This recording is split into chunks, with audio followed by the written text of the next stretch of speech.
Bonjour à tous, on est content de vous retrouver pour Eclosiance et une vidéo.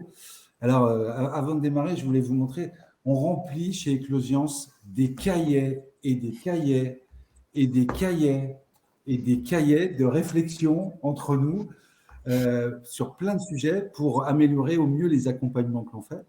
Et là, j'avais envie on avait envie de faire une réflexion, mais en direct. Et c'est pour ça que je pose la question à Florent.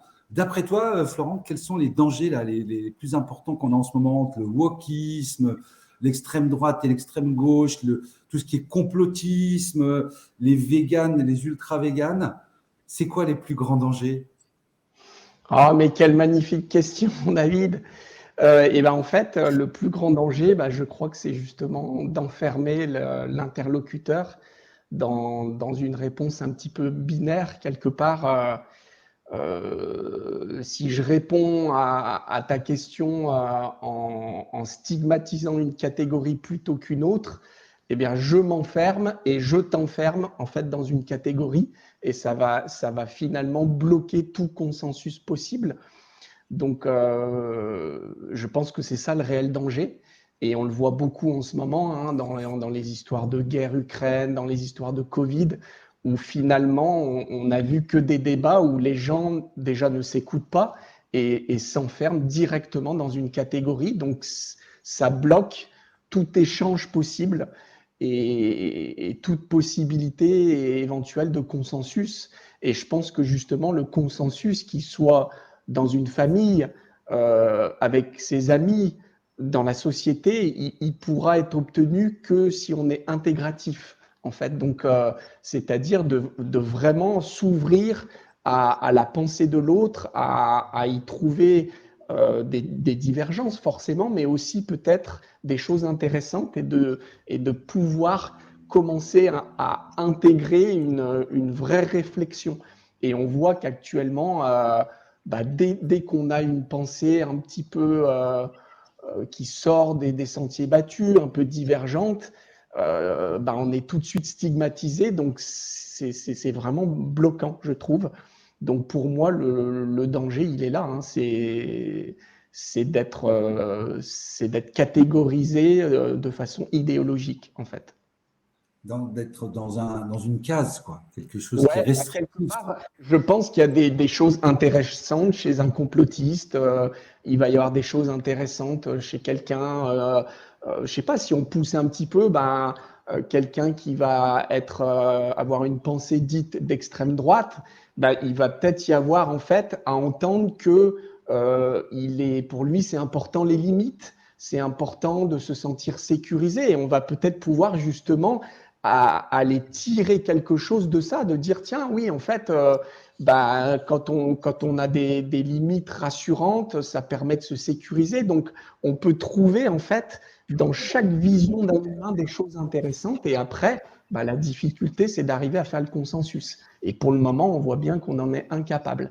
Donc, quelque part, ce que peut-être on a envie d'introduire, c'est que pour arriver à un consensus, il faut déjà se sentir stable. Il ne faut pas se laisser déstabiliser par le jugement de l'autre, par la pensée de l'autre. Il faut se sentir dans sa zone de pouvoir. Et il ne faut pas non plus être dans l'inverse, c'est-à-dire vouloir prendre du pouvoir sur l'autre justement en le stigmatisant, en l'humiliant ou en le catégorisant. Donc, ça nous permet d'introduire un peu la notion de pouvoir et de stabilité.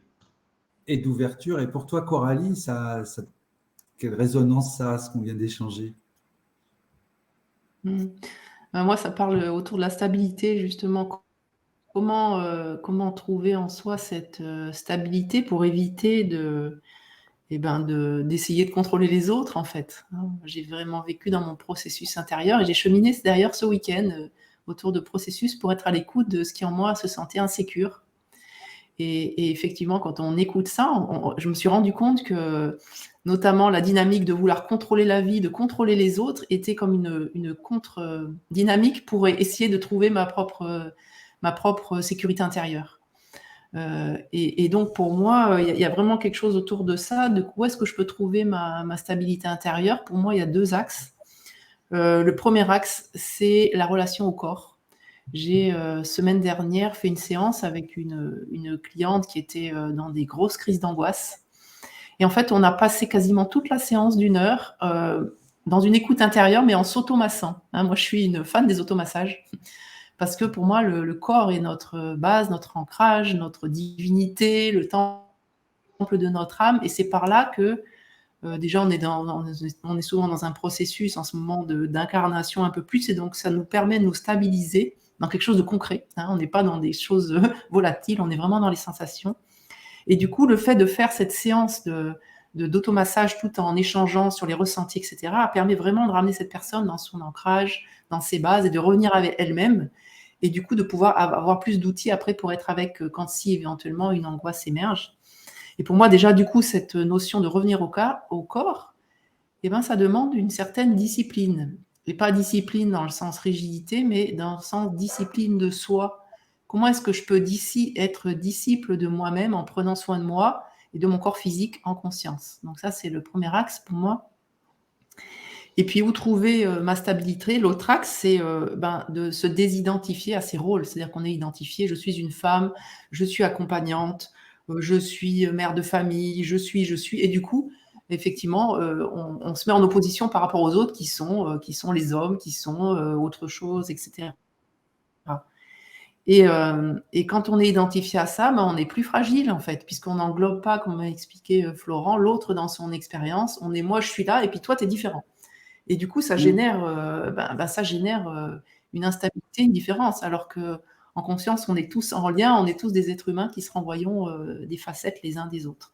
Donc moi, cette notion de désidentification, elle est importante. Et du coup, pour moi, il y a vraiment 2 dimensions, et c'est cette dimension de pleine présence dont je parle souvent. C'est que pour moi, il y a la dimension de la cellule, c'est-à-dire chacune de mes cellules est divine. Et donc, quand je suis en lien avec toutes mes cellules et mes sensations corporelles, je suis ancrée. Et en même temps, je vais pouvoir reprendre donc le pouvoir sur moi-même, c'est-à-dire ma souveraineté, quand je vais aussi me connecter au fait que je suis plus que mes rôles. Je suis un être divin qui est au-delà même de mon enveloppe corporelle, au-delà de mes rôles, au-delà de ce que même j'agis dans la société. Je suis plus que ça. Et du coup, quand on prend conscience de ça, on acquiert aussi plus de tolérance sur les différences de point de vue. Voilà ce que j'avais envie de... Ça me parle bien parce qu'on est vraiment sur la notion de s'aimer soi-même pour s'ouvrir aux autres. Et donc, j'aime beaucoup la synthèse qu'on peut faire de ce que vous dites sur se désidentifier pour s'aimer soi-même, s'ouvrir aux autres pour ne plus être dans des carcans ou dans des boîtes, comme disait tout à l'heure Florent, être stigmatisé et être quelque chose. Non, on est avant tout un être humain. Ça, c'est super chouette et c'est ce qu'on fait beaucoup avec Éclosions.